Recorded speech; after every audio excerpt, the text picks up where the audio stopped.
missed you guys so much. But I want to give you guys a little bit of update on all the things: homeschool, YouTube, working, preparing for baby, house, all the things, how it's working out.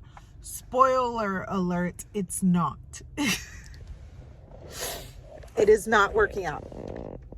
It's not going great, y'all. I just came from a class that I have to take for work. I just came from the class. And now I am headed home. So let's get home and then we'll chat.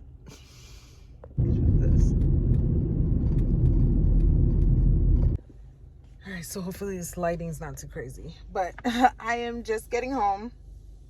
And before I go inside and get bombarded by all the kids and all the things, I wanted to tell you guys that, like, it has not been easy. This job transition has not been easy.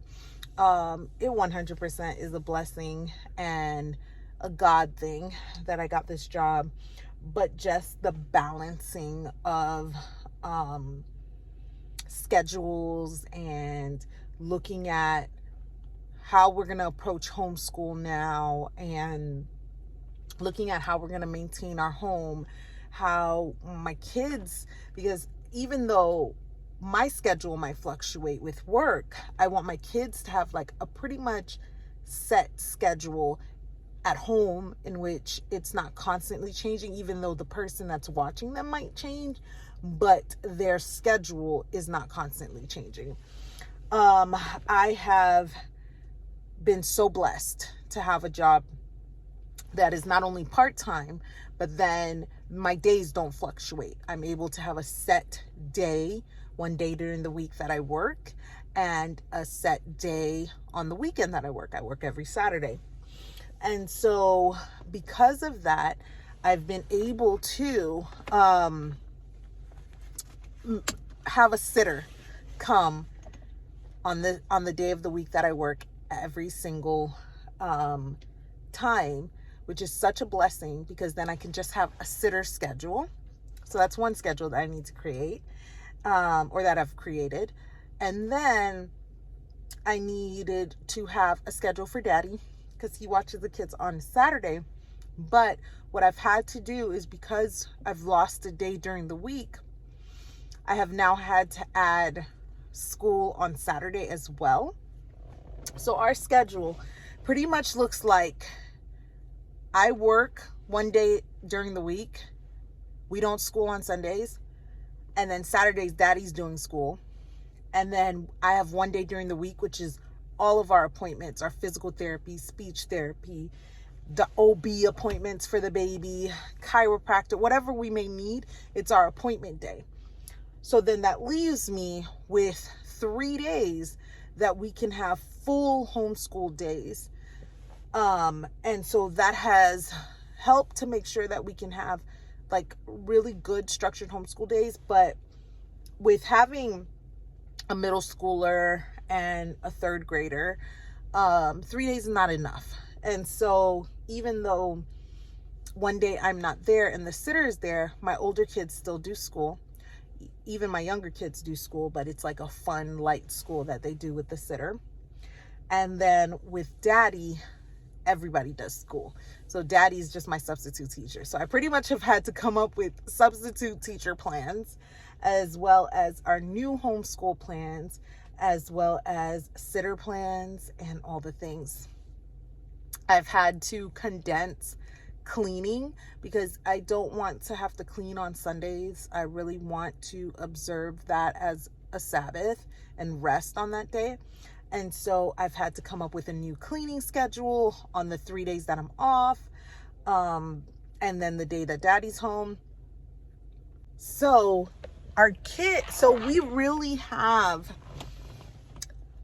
babysitting schedule, daddy's schedule, when I'm home and we're just home doing school schedule, and then appointment schedule. So we have like 4 different schedules that really only dictate how I do things and how the sitter does things and how daddy does things. But for the kids, it pretty much remains consistent. If you guys would like to see how I organized all this craziness, let me know in the comments, and I will do like a schedules video and show you guys how my brain came together to come up with this, because it was not easy, but life was so unstructured and it was constant change for them. And so I was getting a lot of kickback on the days that I'm home with them and trying to enlist our regular everyday structure. And so it wasn't good for them to not have set schedules. And so schedules kind of allow for whoever's watching them to know what is going on and when it's happening. And it also allows for them to have a more fun, laid back structure. Like they know what to expect every day. And yeah, it's that in and of itself was one of the big hurdles that we had to tackle with me going back to work. Now, I went to the doctors on Monday, y'all. And they told me that they are moving up my due date because they can't figure out where my original due date came from. I have had to switch doctors twice since I've been in Kansas because my first doctor didn't do VBACs and I wasn't willing to have an unnecessary C-section. And so I hope you guys can see me. I hope this is not like super annoying with the lighting. It's like right across my face. I don't know what to do with it, guys. I'm so sorry. But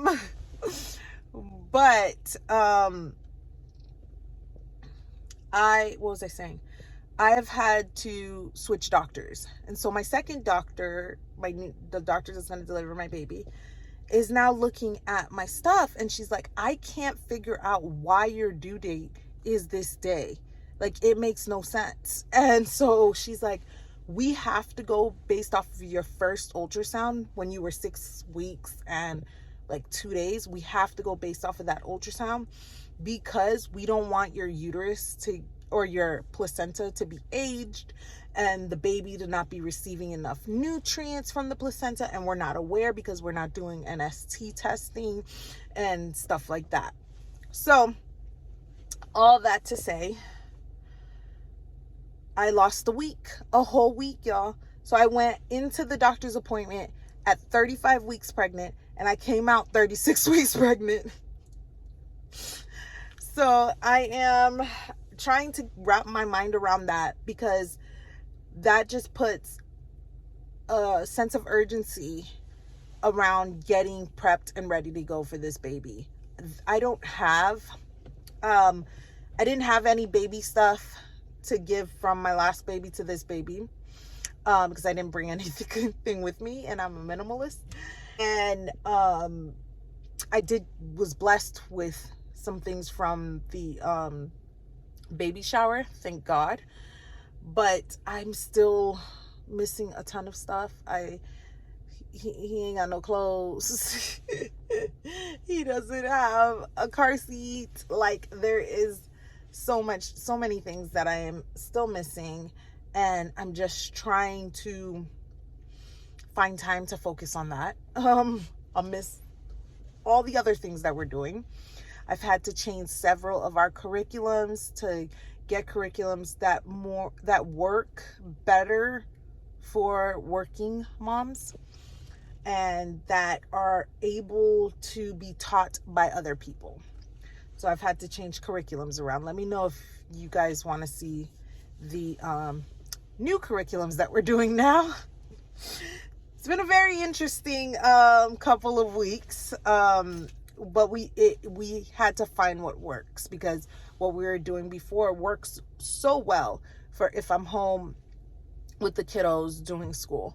But it's hard. They're hard to give to other people to have them do with the kids. And so I had to be more cognizant of what would be easier for other people to teach and what would be better for my kids to do independently.